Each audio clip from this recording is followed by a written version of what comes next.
Ya, kita akan sama-sama merenungkan kebenaran firman Tuhan dalam Kisah Rasul 2 ayat 1 sampai 9, Saudara. Ayat 1 sampai 13, Saudara. Oke, kalau sudah ketemu, saya akan bacakan untuk kita semuanya, Saudara. Ketika tiba hari Pentakosta, semua orang percaya berkumpul di satu tempat. Nah, ini kayaknya antara mereka kumpul di loteng Kisah Rasul 1 ayat 13 itu, atau ini ada di bait suci, Saudara ya. Tiba-tiba turunlah dari langit suatu bunyi seperti tiupan angin keras yang memenuhi seluruh rumah di mana mereka duduk. Dan tampaklah kepada mereka lidah-lidah seperti nyala api yang bertebaran dan hinggap pada mereka masing-masing. Maka penuhlah mereka dengan Roh Kudus. Lalu mereka mulai berkata-kata dalam bahasa-bahasa lain, seperti yang diberikan oleh Roh itu kepada mereka untuk mengatakannya. Waktu itu di Yerusalem diam orang-orang Yahudi yang saleh dari segala bangsa di bawah kolong langit. Ketika turun bunyi itu, berkerumunlah orang banyak. Mereka bingung karena mereka masing-masing mendengar rasul-rasul itu berkata-kata dalam bahasa mereka sendiri. Jadi ini rasanya ada banyak bahasa yang diomongkan sama rasul-rasul ini, Saudara ya. Kaget mereka. Kemudian ayat 7, mereka semua tercengang-cengang dan heran lalu berkata, bukankah mereka semua yang berkata-kata itu orang Galilea? Bagaimana mungkin kita masing-masing mendengar mereka berkata-kata dalam bahasa kita sendiri, yaitu bahasa yang kita pakai di negeri asal kita. Kita orang Partia, Media, Elam, penduduk Mesopotamia. Itu orang-orang tempatnya Abraham dulu, Saudara. Jadi kalau kita baca sejarahnya Abraham di Ur-Kasdim, ya ini daerahnya di sini. Ini juga daerah tempat orang Israel dan Yehuda dibuang dulu. Asyur dan Babel ini ada di sini, Saudara. Babilonia. Kemudian Yudea dan Kapadokia, Pontus dan Asia, Frigia dan Pamfilia. Ini daerah Turki sekarang, Saudara. Kemudian Mesir dan daerah-daerah Libya yang berdekatan dengan Kirene. Itu daerah Afrika Utara. Pendatang-pendatang dari Roma, baik orang Yahudi maupun penganut agama Yahudi, orang Kreta dan orang Arab. Kita mendengar mereka berkata-kata dalam bahasa kita sendiri tentang perbuatan-perbuatan besar yang dilakukan Allah. Mereka semua tercengang-cengang dan sangat termangu-mangu sambil berkata seorang kepada yang lain, apakah artinya ini? Tetapi orang lain menyindir, mereka sedang mabuk oleh anggur manis. Nah, Saudara, ini waktu Yesus sudah naik, mereka disuruh menunggu, Saudara, disuruh menunggu. Mereka nunggunya waktu itu mereka nunggu di loteng, tapi ada kemungkinan, Saudara, ini terjadinya ini di bait suci, di wilayah bait suci. Kenapa? Karena ada orang banyak di situ. Ada begitu banyak orang. Kalau kita perhatikan di ayat-ayat sesudahnya, bagaimana Petrus berkhotbah, dan waktu dia berkhotbah, hari itu 3.000 orang bertobat dan dibaptis, Saudara. Jadi ini bukan tempat yang jalanan yang sempit, Saudara, tapi ini satu tempat yang terbuka, dan kayaknya mereka berdoa di situ. Terus kemudian muncul ada lidah-lidah, tapi bentuknya seperti nyala api. Jadi ini bukan api, Saudara ya, tapi lidah-lidah, tapi bentuknya seperti nyalanya api, dan ada di atasnya semua orang-orang ini. Dan kemudian mereka mulai berbicara pakai bahasa-bahasa yang bahasa-bahasa yang asing bagi orang-orang ini. Tapi, Saudara, saya rasa ini ada mujizat, Saudara. Ada mujizat dalam hal bahasa. Bagaimana mungkin orang segitu banyaknya loh, Saudara ya. Mereka masing-masing bisa mendengar bahasanya masing-masing. Kalau ini orang-orang ini, Saudara, kalau orang-orang ini berbicara memang benar-benar berbicara dalam banyak bahasa, mereka nggak akan bisa dengar dengan jelas. Tapi ini masing-masing orang, masing-masing bangsa, mereka mendengar bahasanya sendiri di situ, dan mereka mendengar dengan jelas. Dan bahasanya di sini itu menceritakan tentang perbuatan-perbuatan besar yang dilakukan oleh Allah. Jadi mereka mengalami mujizat bahasa di situ. Mereka ngelihat ada bahasa yang sesuai dengan apa yang mereka bisa dengar. Tapi ada orang-orang yang bilang mereka tuh mabuk. Ada yang nyindir gitu, mereka tuh mabuk. Masalahnya, Saudara, kalau mereka mabuk, Saudara, kalau orang mabuk itu kira-kira ngomongnya terarah nggak? Orang mabuk itu kan kalau ngomong mengigau, saudara, nggak ada arahnya. Kalau ngomong tuh cenderung nggak genah gitu loh. Kalau orang Surabaya bilang tuh ngomongnya nggak pokro, ya kan? Nggak karu-karuan. Tapi mereka ini ngomongnya tuh begitu bersemangat. Mereka tuh ngomongnya sesuatu yang apa ya? Sesuatu yang terarah. Yang diceritakan cuman tentang perbuatan-perbuatan besar yang dilakukan oleh Allah. Dan bagaimana kalau kita lihat di ayat-ayat selanjutnya, saudara, waktu di khotbahnya Petrus itu, Petrus yang dia dianggap, loh, dia kan pekerjaannya nelayan, tapi dia bisa berkhotbah sedemikian, dan khotbahnya itu menyentuh orang banyak. Dan bagaimana hari itu ada 3.000 orang bertobat dan dibaptiskan saat itu, saudara. Kalau orang mabuk kan nggak mungkin, saudara, ya kan? Nah, itulah. Jadi, saudara, terjadi mujizat waktu itu. Roh Kudus bekerja dengan luar biasa. Saudara, kalau kita bandingkan, saudara, ya, saya ingin kita membandingkan dengan apa yang terjadi dengan Menara Babel. Jadi nanti kita bisa melihat perbandingannya, saudara.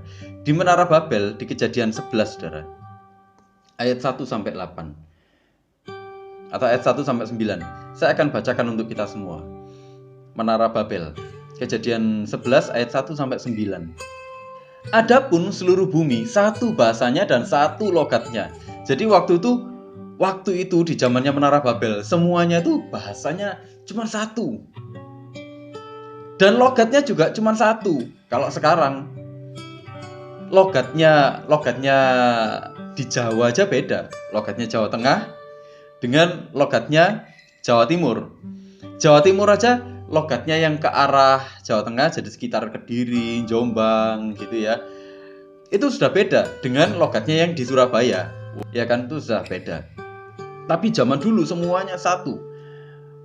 Oke, ayat 2. Maka berangkatlah mereka ke sebelah timur dan menjumpai tanah datar di tanah Sinear. Lalu menetaplah mereka di sana. Mereka berkata seorang kepada yang lain, marilah kita membuat batu bata dan membakarnya baik-baik. Lalu bata itulah dipakai mereka sebagai batu dan tergala-gala sebagai tanah liat. Juga kata mereka, marilah kita dirikan bagi kita sebuah kota dengan sebuah menara yang puncaknya sampai ke langit.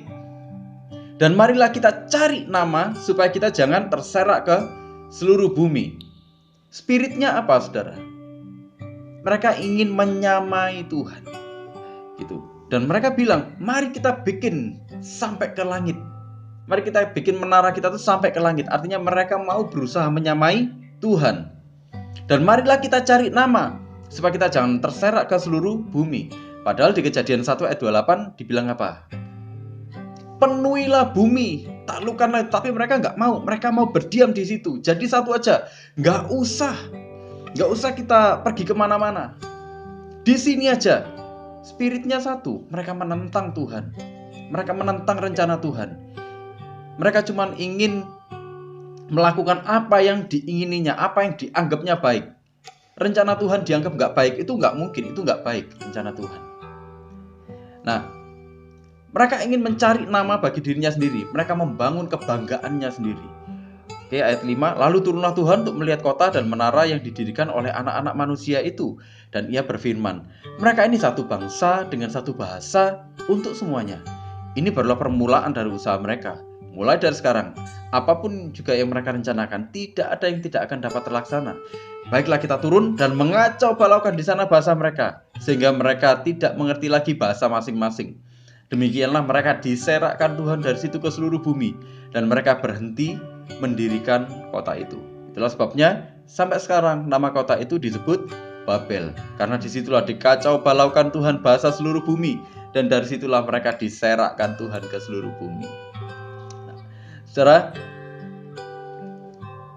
kalau di sini ya dulu bahasanya itu masih satu, ya kan?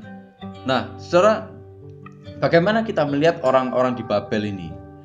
Apa yang terjadi? Mereka berusaha membangun kebanggaan bagi dirinya sendiri. Marilah kita dirikan menara ini sampai ke langit. Saudara, bagi orang Yahudi, salah satu tingkatan surga itu ada di awan-awan. Dan inilah yang mereka inginkan, yang orang-orang dari Menara Babel itu inginkan. Kita bangun ini sampai ke langit. Artinya mereka berusaha untuk menyamai Tuhan. Bagaimana ciptaan berusaha menyamai penciptanya? Spiritnya sudah salah, semangatnya sudah salah. Mereka ingin bangga, mereka ingin cari nama sendiri. Itulah kenapa mereka ingin menyamai Tuhan. Mereka berusaha menentang Tuhan. Kalau di Kejadian 1 ayat 28 dibilang, penuhilah bumi, taklukkanlah semuanya itu. Beranak cuculah, berkembang biaklah. Tapi mereka nggak mau memenuhi bumi. Mereka mau cuma di situ aja, berdiam diri di situ. Sudah jelas-jelas mereka berusaha menentang Tuhan. Mereka cuma ingin membangun kebanggaan bagi dirinya sendiri. Sebenarnya secara dalam sepanjang zaman, itulah yang sering kita temui. Bagaimana manusia sampai hari ini bahkan dalam dunia pelayanan pun, orang cuma berusaha membangun apa sih? Mereka berusaha membangun brand, berusaha membangun merek, berusaha membangun kebanggaan untuk dirinya sendiri. Ini loh gerejaku, ini loh pelayananku, ini loh khotbahku, ini loh yang aku sudah lakukan, ini loh nyanyiku, ini loh permainan musikku. Orang cuma berusaha membangun kebanggaan-kebanggaan. Ini loh, gara-gara aku berdoa akhirnya dijawab Tuhan. Gara-gara aku berdoa, dia loh dipulihkan. Apa yang orang inginkan? Di sepanjang zaman, orang cuma ingin mencari nama bagi dirinya sendiri. Itulah kenapa waktu Tuhan itu suruh pergi, rencananya Tuhan itu apa? Disuruh ke seluruh bumi kan? Disuruh pergi, tapi mereka nggak mau pergi, orang-orang Babel ini. Itulah kenapa orang-orang di sepanjang zaman, saudara, suka dengan yang namanya kenyamanan. Itulah kenapa waktu mereka nyaman disuruh pergi sama Tuhan, ayo jalan no. Ayo layani aku ke sana. Ayo layani aku, lakukan ini, lakukan itu. Gak mau mereka. Kalau itu mengganggu kenyamanannya mereka nggak akan lakukan. Mereka jadi pilih-pilih dengan rencana Tuhan. Mereka pilih-pilih kira-kira melayani Tuhan itu kira-kira menguntungkan aku nggak ya? Kalau nggak menguntungkan ya aku nggak mau melayani Tuhan. Buat apa? Kalau itu nggak memuliakan diriku sendiri, kalau itu nggak ngangkat namaku, ya kan? Aku gak mau, buat apa? Terlalu banyak orang sibuk dengan membangun kebanggaan untuk dirinya sendiri. Waktu orang diberkati, waktu orang berdoa, Tuhan aku minta dipulihkan, Tuhan aku minta diberkati. Sebenarnya apa yang mereka cari? Kebanggaan.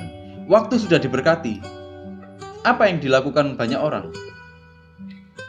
Banyak orang yang pergi meninggalkan Tuhan kan? Banyak orang yang begitu diberkati, hatinya berubah. Berubah jadi apa?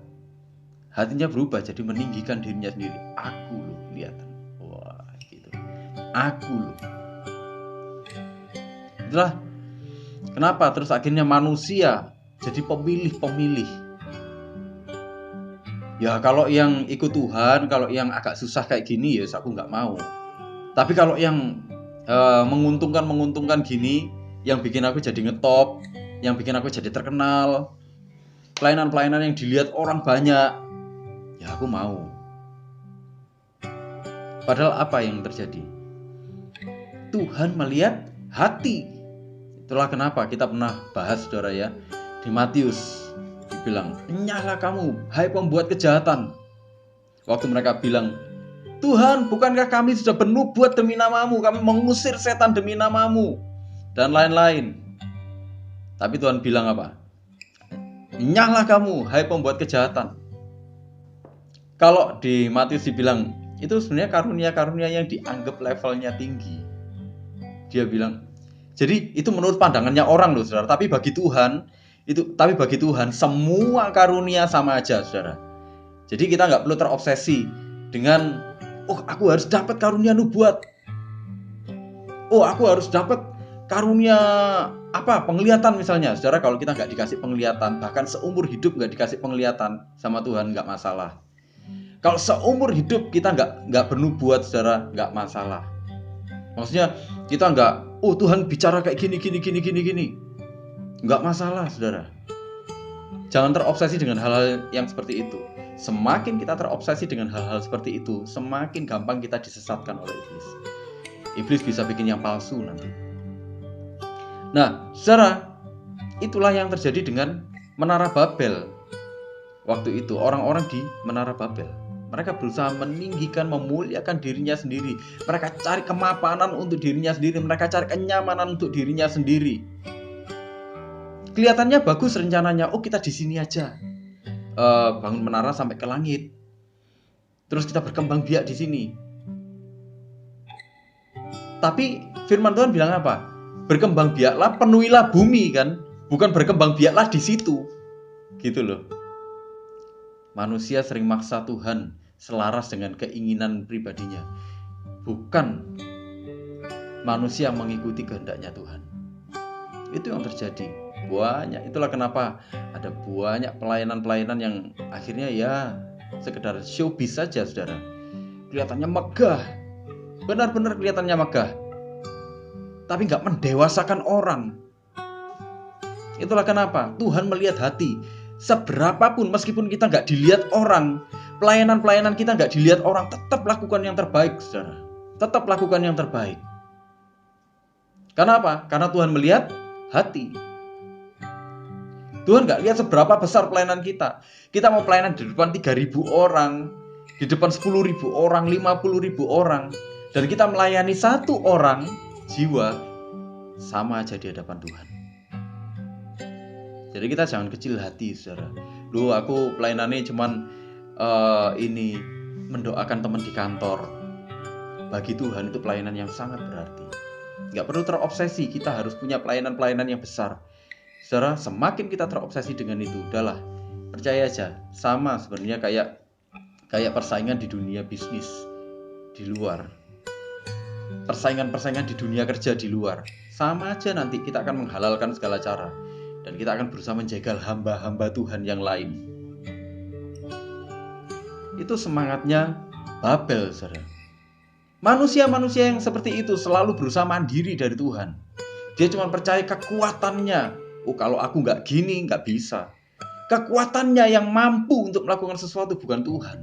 Itulah kenapa mereka dikacaukan oleh Tuhan. Artinya apa? Saudara, manusia-manusia yang melakukan itu semua, yang punya spiritnya Babel ini, saudara, dikacaukan. Mereka nggak terarah lagi.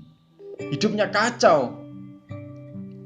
Itu yang terjadi dengan orang-orang yang punya spiritnya Babel. Dan itulah yang waktu itu terjadi dengan Menara Babel. Itulah kenapa bahasanya dikacaukan. Tapi waktu Pentakosta, saudara, nah ini kita masuk. Dikiranya orang-orang mabuk, itu orang-orang mabuk. Tapi masalahnya nggak mungkin kalau mereka mabuk. Ngomongnya terarah kok, ngomongnya bener kok. Orang-orang dari bangsa-bangsa ini, saudara, bayangkan, dari Afrika, dari daerah Turki, saudara, dari daerah Babilonia, dari daerah Arab, dari Roma, saudara, waktu itu. Semuanya mendengar dan dengan bahasa mereka masing-masing. Ada sukacita yang memuliakan Tuhan. Apakah itu bahasanya orang mabuk? Enggak. Kalau dulu, saudara, Tuhan itu serakkan semua karena mereka menentang Tuhan. Karena mereka mau memuliakan dirinya sendiri. Hari itu terjadi, saudara. Waktu Pentakosta itu, Tuhan mempersatukan mereka. Waktu Babel, bangsa-bangsa itu diserakkan karena pemberontakannya. Waktu Pentakosta, justru Tuhan membuka sekat-sekat itu lewat karya Roh Kudus. Loh, apakah yang kayak gitu tuh mungkin, saudara? Apakah orang mendengar lewat bahasanya masing-masing itu mungkin? Artinya apa? Karya Roh Kudus yang ini nyata sekali, saudara. Nyata sekali. Ini nyata. Dan itu terjadi. Artinya apa? Tuhan membuka sekat-sekat. Perbedaan bahasa waktu itu, saudara, yang dulunya mereka diserakkan karena pemberontakannya, hari itu lewat karya Roh Kudus, sekat itu dibuka semua, dihancurkan semua, dan mereka dipersatukan di dalam kasih Kristus. Mereka dibawa untuk menikmati Kristus lewat gerejanya. Siapa gerejanya? Kita. Hari itu, waktu Pentakosta, gereja berdiri. Siapa gerejanya? Kita gerejanya. Kita semuanya ini gerejanya. Kita masing-masing ini adalah gerejanya. Hari ini kita adalah gerejanya yang bersekutu. Lewat gerejanya kemuliaan, kasih Tuhan dinyatakan. Kasih Tuhan dinyatakan untuk apa? Membawa orang-orang itu kepada pertobatan, membawa orang-orang itu kepada kasih Tuhan. Artinya apa? Waktu kita mengalami karya Roh Kudus itu bukan lagi untuk kepentingan dan kemuliaan diri kita sendiri. Waktu orang-orang ini dijamah saudara ya. Waktu murid-murid ini dijamah, apa yang terjadi? Mereka kemudian pergi ke segala arah. Kalau kita baca kisah-kisahnya saudara, saya punya bukunya itu tentang martir-martir itu saudara. Murid-murid ini saudara, udahlah nasibnya itu jadi martir. Mereka mati, mereka pergi ke segala arah. Mereka menyatakan kemuliaan Tuhan, mereka menyatakan kasih-Nya. Mereka gak memikirkan dirinya sendiri loh saudara. Mereka cuma memikirkan bagaimana menyatakan kasih-Nya Tuhan, karena aku ini sudah dikasihi sama Tuhan. Bagaimana mereka melihat, bagaimana mereka tahu karyanya Tuhan semasa hidup, bagaimana mereka tahu kematiannya, kebangkitannya, dan bagaimana mereka merasakan sendiri bagaimana Roh Kudus memenuhi mereka. Disitulah Roh Kudus itu mengubahkan hidup mereka. Bukan lagi untuk kepentingan diri sendiri. Kalau dulu waktu Menara Babel saudara, semuanya demi kepentingan diri sendiri. Hari itu dibuka semua sama Tuhan. Bukan lagi untuk kepentingan dirinya sendiri, tapi penyatuannya itu, waktu Tuhan mempersatukan itu, untuk apa? Untuk kemuliaannya Tuhan. Dan murid-murid menyadari itu, dan murid-murid itu melakukan itu semuanya. Kita dipanggil saudara, kita dipanggil untuk kembali kepada rencana awal Tuhan. Apa rencana awalnya Tuhan? Memenuhi bumi dengan kemuliaan Tuhan. Kalau kita baca di Kejadian 1 saudara 28 dibilang, Allah memberkati mereka, lalu Allah berfirman kepada mereka, beranak cuculah dan bertambah banyak, penuhilah bumi dan taklukkanlah itu, berkuasalah atas ikan-ikan di laut dan burung-burung di udara, dan atas segala binatang yang merayap di bumi. Manusia apa? Menjadi perwakilan Tuhan di bumi. Kita semua menjadi perwakilan Tuhan di bumi. Untuk apa? Ya untuk menyatakan kasih-Nya Tuhan atas bumi ini, untuk menyatakan standarnya Tuhan atas bumi ini, untuk menyatakan kehendaknya Tuhan atas bumi ini. Wong kita ini perwakilan kok. Banyak orang minta Roh Kudus. Wah, Tuhan, penuhi aku, penuhi aku, penuhi aku. Supaya apa? Supaya dipulihkan. Ujung-ujungnya cuma gitu aja. Tapi kalau kita belajar dari Pentakosta, bagaimana waktu Roh Kudus memenuhi hidup orang-orang ini saudara. Waktu Roh Kudus memenuhi hati murid-murid ini, apa yang terjadi? Ada perubahan yang luar biasa. Dari yang dulunya saudara mementingkan kepentingan dirinya sendiri, tapi Roh Kudus membawa mereka kembali kepada rencana awalnya Tuhan. Waktu kita memenuhi bumi dengan kemuliaan Tuhan, artinya apa? Kita menghasilkan kebaikan yang sesuai dengan standarnya Tuhan. Kita melayani Tuhan sepenuh hati, bukan untuk kepentingannya kita lagi. Karya Roh Kudus dalam Pentakosta, kalau kita bandingkan dengan bagaimana Babel diserakkan, dan waktu Pentakosta itu menyatukan, Roh Kudus menghancurkan pemberontakan manusia dan mengembalikan manusia kepada rencana Tuhan. Saudara, mungkin di dalam hati kita berpikir segala-galanya untuk diriku, segala-galanya untuk diriku. Yuk kita pikirkan sama-sama, kita renungkan sama-sama. Mungkin kita selama ini berpikir, pokoknya Tuhan untuk diriku, pokoknya Tuhan untuk diriku, pokoknya Tuhan untuk diriku, untuk diriku, untuk diriku. Kita berdoa ini untuk diri kita sendiri terus, saudara. Saudara, mau kita berdoa 24 jam sehari, kita gak makan, kita berdoa, cuman berdoa 24 jam sehari. Mau kita kenal hamba-hamba Tuhan yang besar sekalipun, mau kita bahkan pelayanan-pelayanan yang luar biasa sekalipun, kita nggak akan pergi kemana-mana. Kita nggak akan melakukan apa-apa di dalam hidup ini. justru kita akan semakin merasakan kehampaan di dalam hidup ini. Murid-murid ini, saudara, setelah dipenuhi oleh Roh Kudus, mereka menyadari bahwa sekat-sekat itu sudah dibuka sama Tuhan. Dan mereka harus menyatakan belas kasih Tuhan, mereka harus menyatakan cintanya Tuhan, menyatakan kemuliaan Tuhan, menyatakan kebaikan Tuhan bagi bangsa-bangsa supaya mereka bertobat. Mereka pergi, saudara, mereka dianiaya, mereka hidup itu nggak keenaan, saudara. Tapi apa yang terjadi? Mereka melalui semuanya itu tanpa keluh kesah. Mereka melalui semuanya itu, mereka melalui semua tantangan di dalam hidup mereka tanpa protes sama Tuhan.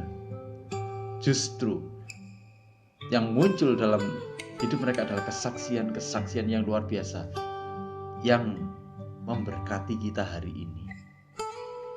Saudara, hari Pentakosta adalah hari lahirnya gereja.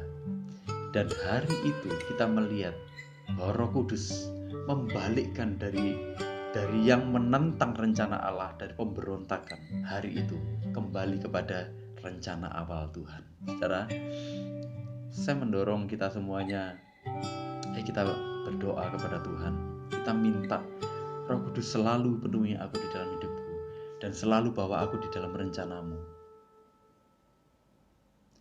Saudara, mungkin kita cuma melayani 1 orang, mungkin kita cuma melayani 2 orang, mungkin kita cuma melayani 3 orang, gak banyak. Pelayanan kita mungkin gak dianggap orang gak berarti, tapi saudara, bagi Tuhan itu sangat berarti.